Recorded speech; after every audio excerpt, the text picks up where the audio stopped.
You think your emotions are telling you the truth. They're not. They're manipulating you, and most of the time, you don't even notice. You feel anger and assume you're right. You feel anxious and assume there's danger. You feel hurt and assume you're a victim. But what if I told you emotions are just chemical guesses, not facts? And every time you blindly trust them, you lose control of your own life. The world tells you to trust your feelings.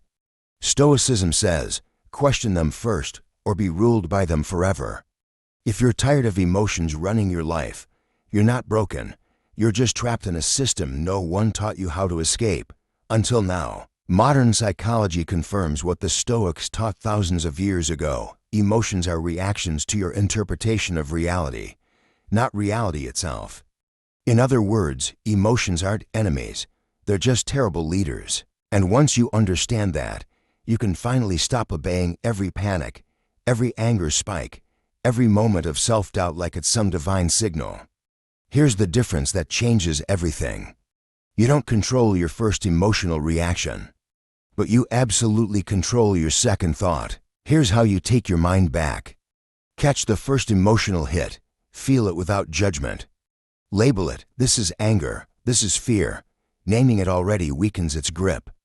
Question the story behind it. Ask, what else could this mean?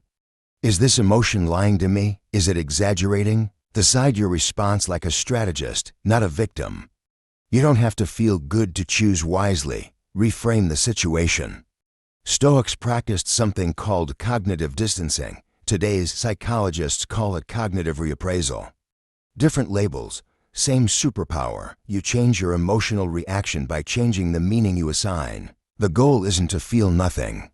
The goal is to stop treating every emotion like a command you must obey. You are not your feelings. You're the one who notices them, questions them, and chooses whether they deserve a seat at your table. And here's the part no one expects. The more you challenge your emotions, the more trustworthy they become. Not because they change, but because you do. Today, you just learned the real secret behind emotional strength.